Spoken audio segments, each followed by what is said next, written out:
Dear students, पिछली जो video है हमने उसमें विशेष रूप से भक्ति आंदोलन के बारे में पढ़ा। आज की जो वीडियो है आपकी लेसन 11वां जो है आपका वीडियो संख्या 5th है, इसमें हम सूफी आंदोलन के बारे में पढ़ेंगे। सूफी आंदोलन क्या था? इस्लाम का रहस्यवाद का दूसरा नाम ही सूफी है। अनेक अर्थ इसके बताए गए हैं। सूफी का अर्थ ज्ञानी भी है। इसका अर्थ ज्ञानी व्यक्ति को सूफी कहा जाता है। सूफी शब्द सफा से बना है। किससे बना है? सफा से, जिसका अभिप्राय साफ सुथरा अथवा पवित्र होता है। क्या अभिप्राय है इसका? साफ सुथरा या पवित्र इसका अभिप्राय है। सबका अर्थ पंक्ति भी स्वीकार किया जाता है। कयामत के दिन सच्चे आचरण के लोगों को पंक्ति में खड़ा करके उनका सम्मान होगा, ऐसा कुछ विद्वानों का मानना है। कुछ विद्वान ऊन सूफ के वस्त्र धारण करते, इसलिए सूफी शब्द की उत्पत्ति उससे भी मानी जाती है। सूफी भक्ति और सूफी आंदोलन में कुछ समानताएं देखने को मिलती है। समर्पण भाव था, ज्ञान को महत्व दिया गया है, प्रेम को अत्यधिक महत्व दिया गया है। तो ये कुछ चीजें थी। हम सूफी मत के जो सिद्धांत थे, एक प्रकार से विशेषताएं समझ लो आप, तो इनके बारे में कुछ पढ़ेंगे। तो पहला जो बिंदु है वह है परमात्मा। क्या है? वो है परमात्मा। परमात्मा से क्या अभिप्राय है इनका? परमात्मा इन्होंने कहा कि एक है। क्या है? परमात्मा एक है। वह सत्य प्रकाश का अभिन्न अंग है, परंतु मनुष्य के शरीर में अद्वितीय पदार्थ है। कैसा पदार्थ है? अद्वितीय पदार्थ है परमात्मा। निरपेक्ष है, किसी से कोई उसका पक्ष विपक्ष का लेना देना नहीं है। अगोचर है, अपरिमित है, मापा नहीं जा सकता। वही परम सत्य है, ऐसा परमात्मा के बारे में कहा। फिर आता है आपका आत्मा। आत्मा के बारे में क्या विचार रखे इन्होंने? आत्मा को सूफी साधक ईश्वर का अंग मानते हैं। आत्मा क्या है? ईश्वर का अंग। ईश्वर का अंग उन्होंने माना। सत्य प्रकाश का अभिन्न अंग है, परंतु मनुष्य के शरीर में उसका अस्तित्व खो जाता है। जगत के संबंध में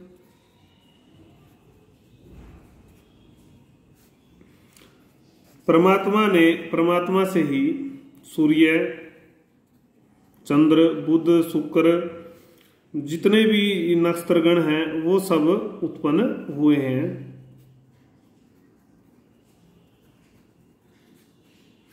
परमात्मा की कृपा से ही सब परमात्मा की कृपा से ही हुआ है। अग्नि, हवा, वायु, पृथ्वी, जल, इन सब का निर्माण भी इसी से हुआ है। मतलब जगत का निर्माण किससे हुआ? परमात्मा से हुआ। तो जगत को माया से पूर्ण नहीं देखते हैं, क्योंकि वो मानते हैं कि ये परमात्मा ने मनुष्य के संबंध में क्या कहा है इन्होंने? मनुष्य परमात्मा के सभी गुणों को अभिव्यक्त करने वाला व्यक्ति है। सभी गुणों को अभिव्यक्त कौन करता है? मनुष्य के माध्यम से परमात्मा आता है। सारी चीजें अभिव्यक्त समाज में होती हैं। पूर्ण मानव को, जो पूर्ण मानव है, सूफी साधकों ने उस पूर्ण मानव को गुरु माना है। मुर्शीद उसको बोलते हैं, मुर्शीद। बिना आध्यात्मिक गुरु के वह कभी कुछ प्राप्त नहीं कर सकता। गुरु जरूरी है, इसका मतलब ये गुरु की महिमा भक्ति आंदोलन में भी बताई गई थी। प्रेम जो है परमात्मा को पाने का सर्वश्रेष्ठ साधन है।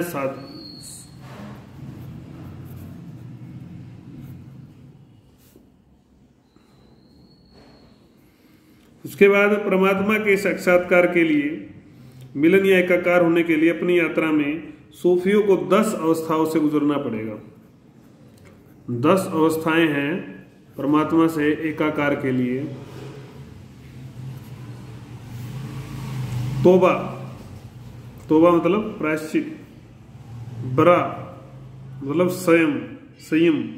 जुहद धर्मपरायणता। फगर निर्धनता। सब्र धैर्य। खोप भय। शुक्र रजा। तवक्कुल रिजा। तो ये सारी वही जैसे कि भक्ति आंदोलन में थी उसी तरह की विशेषताएं हैं। तो पहला बिंदु हमने पढ़ लिया सिद्धांत। क्या था पहला बिंदु? सिद्धांत। अब दूसरा बिंदु हम पढ़ेंगे कि भारत में इस मत का कैसे और क्या विकास होता है। तो आश्रम बनवाए इन लोगों ने। उन आश्रमों को क्या कहा जाता था? खानकाहा। क्या कहा जाता था? खानकाहा। सूफी संप्रदाय लगभग 175 शाखाओं में विभाजित था।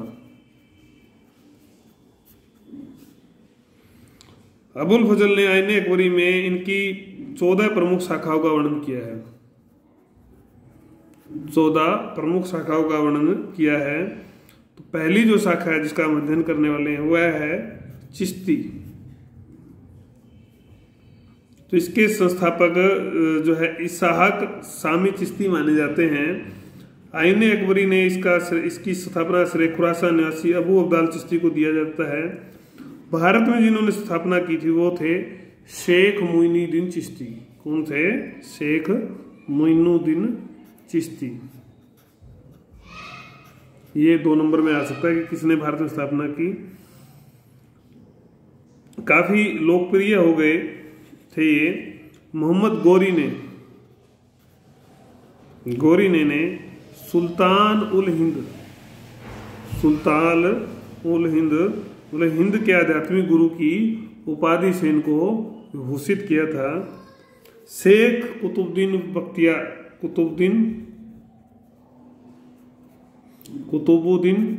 बख्तियार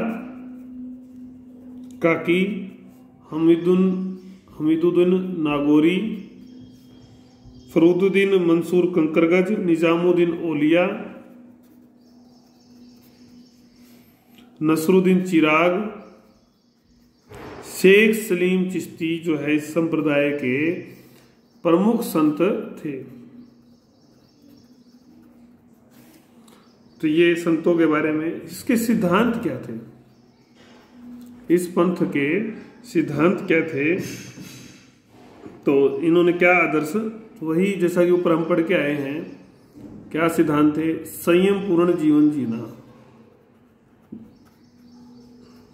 निर्धनता में विश्वास, निर्धनता में रहिए, धन संपत्ति से घृणा थी, अमीरों से, बड़े लोगों से, सामंतों से संपर्क न रखना, राजाओं से संपर्क नहीं रखना, मानव मात्र की सेवा करना,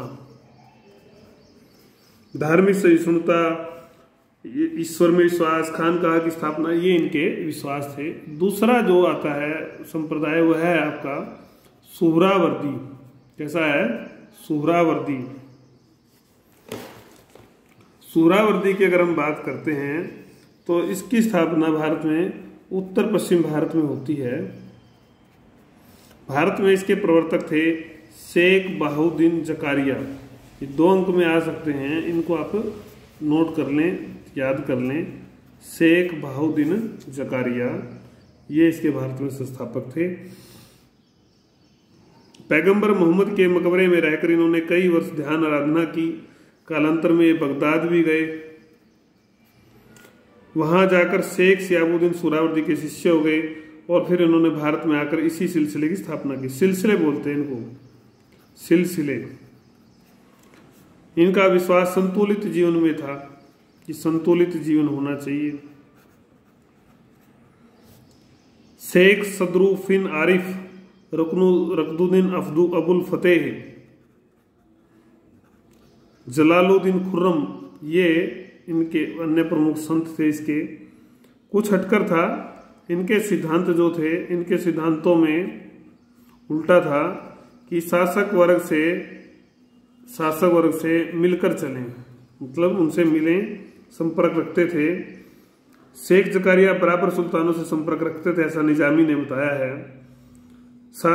जो खानकाहें थी इनकी, इसमें शासक तथा अमीर वर्ग के लिए अलग सुसज्जित स्थान बने हुए थे जहां साधारण जनता नहीं जा सकती थी। तो ये उल्टा था कुल मिलाकर।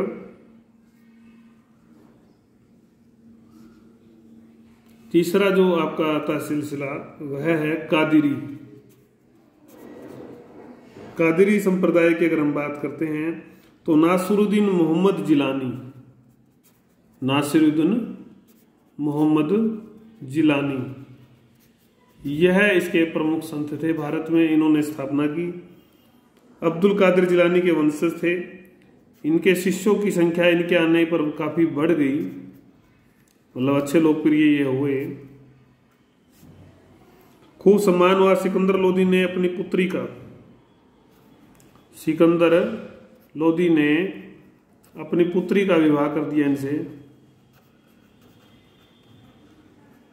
1428 में भारत आ गए और पूछ में बस गए। कहां पर? पूछ। इसके बाद इनके पुत्र अब्दुल कादिर द्वितीय हुए। उन्होंने संप्रदाय को आगे बढ़ाया। शेख दाऊद किरमानी अब्दुल अली के नाम से प्रसिद्ध हैं। इनका उद्देश्य जो था वह था इस्लाम का प्रसार। इस्लाम का प्रसार हो, धर्म परिवर्तन के समर्थक थे। उदारवादिता नहीं थी इनके अंदर, और न संगीत था, न संगीत और न ही उदारता। धर्म परिवर्तन को ये अच्छा मानते थे। चौथा जो बिंदु है वह है आपका नक्शबंदिया। नक्शबंदिया संप्रदाय था। 14वीं शताब्दी में बहाउद्दीन नक्शबंद ने की। किन्होंने की? बहाउद्दीन नक्शबंद, ये इसके संस्थापक थे। तरह तरह के नक्शे आध्यात्मिक तत्वों के संबंध में बनाते थे तो उनके रंगों से भरते थे। नक्शे बनाते आध्यात्मिक चीजों से संबंधित और फिर उनको रंगों से भी भरते थे, इसलिए इनके अनुयायी नक्शबंद कहलाए। भारत में इसका जो प्रचार है वह ख्वाजा बाकी बिल्लाह ने किया, और अन्य में थे शिष्य थे शेख अहमद फारूक सरहिंदी प्रमुख शिष्यों में से एक थे। जहांगीर भी इनका शिष्य हो गया था।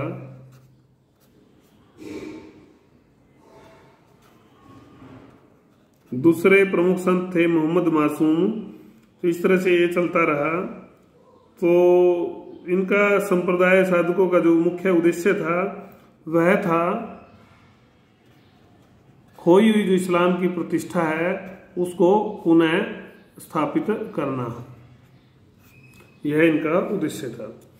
सूफी मत पर तीसरा बिंदु है सूफी मत पर हिंदू मत का प्रभाव।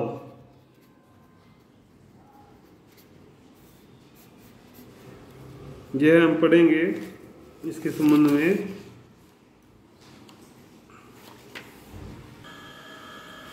उसके बाद सूफी मत पर हिंदू मत का प्रभाव हम पढ़ेंगे। तो आत्मा के संबंध में विचार, क्या बिंदु है? पहला, आत्मा के संबंध में।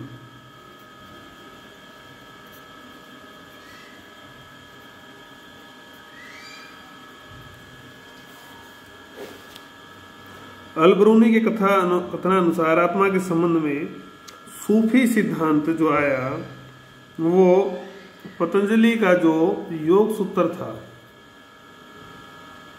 उस जैसा ही है, उसके समान है।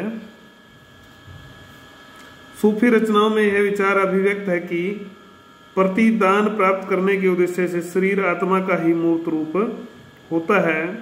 अल-बरूनी ने आत्म विकास के रूप में देवी प्रेम के सूफी सिद्धांत की पहचान भगवत गीता के समानांतर अनुच्छेदों में की है।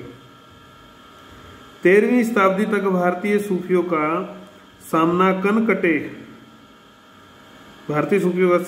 कनकटे योगियों तथा गोरखनाथ के अनुयायियों से था। इनका जो संपर्क था वह कनकटे जो कुंडल पहनते थे, खंडित कर्ण वाले थे, कान वाले थे, ऐसे योगियों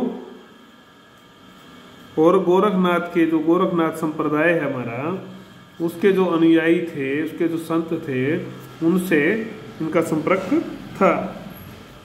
ओलिया जी जो शेख निजामुद्दीन ओलिया इस सिद्धांत से प्रभावित थे कि मानव शरीर शिव तथा शक्ति के रूप में विभक्त हुआ है। ओलिया जी इस सिद्धांत से प्रभावित थे कि शरीर जो है मानव का वो शिव और शक्ति के रूप में विभक्त है। इस आधार पर सिर से नाभि तक का जो भाग शिव से संबंध होता है आध्यात्मिक होता है। नाभि से नीचे का भाग, नाभि से जो नीचे का भाग है वो शक्ति से उसका संबंध है, लौकिक होता है। शेख निजामुद्दीन ओलिया योग के इस सिद्धांत से प्रभावित है कि बच्चे के नैतिक चरित्र का निर्धारण बच्चे के गर्भावस्था में आने के समय से ही हो जाता है। बच्चे के नैतिक चरित्र का निर्धारण गर्भावस्था में जब आता है उस समय से ही हो जाता है।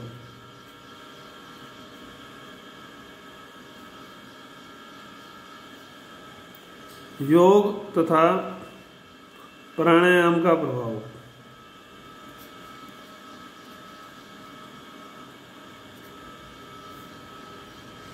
हठ योग की पुस्तक अमृत कुंड का 13वीं शताब्दी में अरबी तथा फारसी में अनुवाद किया गया था। इसका सूफी मत पर स्थायी प्रभाव पड़ा।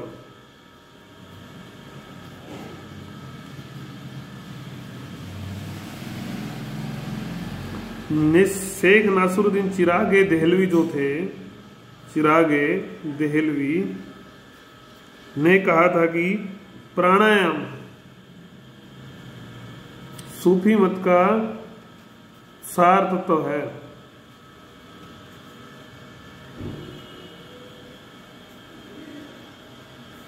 प्राणायाम आरंभ में जानबूझकर किया गया कार्य होता था। आरंभ में जानबूझकर किया गया कार्य होता है, परंतु बाद में स्वचालित हो जाता है। उन्होंने सिद्धों के रूप में प्रसिद्ध योगियों की भांति प्राणायाम का अभ्यास करने पर अधिक बल दिया। योगिक मुद्राएं प्राणायाम चिश्ती संप्रदाय का अभिन्न अंग बन गई। फिर आता आपका नाथ सिद्धांतों का अलख, नाथ सिद्धांतों का प्रभाव। चिश्तिया शेख अब्दुल कुद्दूस गंगोही पर, अब्दुल कुद्दूस गंगोही जो थे उन पर इस नाथ संप्रदाय का अलख वालों का दूरगामी प्रभाव पड़ा। हिंदी उपनाम अलख है, अलख मतलब अगोचर है। अगोचर अलख निरंजन, अलख निरंजन आपने सुना होगा। अदृश्य हैं परमात्मा। एक अन्य पद में शेख ने अलख निरंजन की पहचान ईश्वर से की है। रुसदनामा में योगी संत गोरखनाथ के संदर्भों में उनकी तुलना परम सत्य के अंतिम सत्य से की गई है। इन दृष्टांतों से प्रतीत होता है कि सूफी धार्मिक विश्वासों पर हिंदू तंत्रवाद की जो क्रियाएं थी उनका काफी प्रभाव पड़ा था। फिर आता है आपका ऋषि परंपरा को स्वीकारना। ऋषि परंपरा को स्वीकारना। कश्मीर की एक शैव महिला योगी थी, वेरी इंपॉर्टेंट, 2 अंक में आ जाता है ये। उनका नाम था लल, महिला योगी थी लल या लाल धेड़, लल योगेश्वरी भी आता है। द्वारा व्यक्त विचारों के साथ,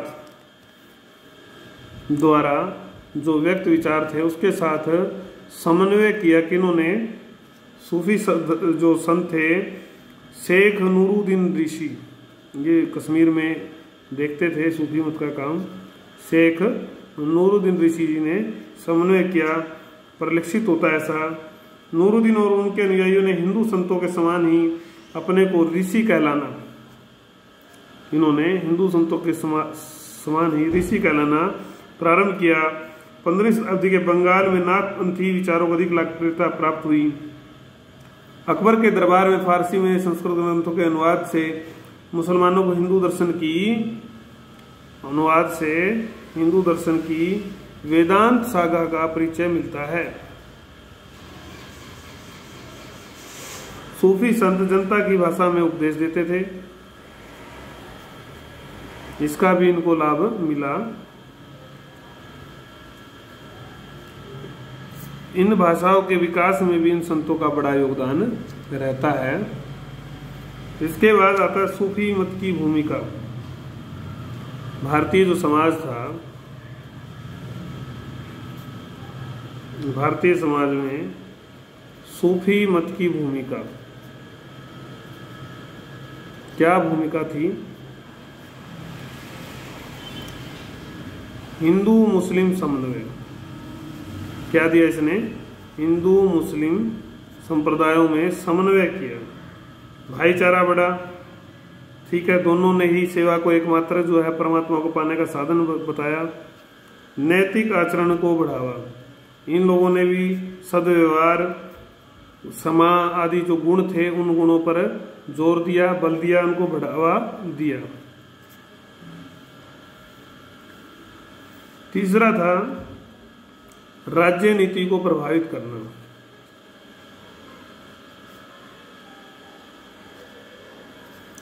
सुल्तानों के रूढ़िवादी विचार इनको पसंद नहीं थे। शक्ति, प्रलोभन, तलवार द्वारा धर्म परिवर्तन की नीति जो थी, धर्म परिवर्तन को इन्होंने अनुमोदन नहीं दिया, ताकत के बल पर। तो इससे भी इस राज्य की जो नीति थी उसमें परिवर्तन आता है। क्षेत्रीय भाषाओं का विकास, क्षेत्रीय भाषाओं के विकास में योगदान, यह भी मैंने आपको बताया था। एकेश्वरवाद का जो सिद्धांत आया, जो पुस्तकें लिखी गई, जो भी रचनाएं हुई, जो उपदेश दिए गए, चाहे वो खड़ी बोली थी आपकी, चाहे वो पंजाबी थी, गुजराती थी, इन सब भाषाओं में ये काम होता है सूफी मत का। तो ये हमने मोटा मोटी सारा पढ़ लिया है इसके बारे में।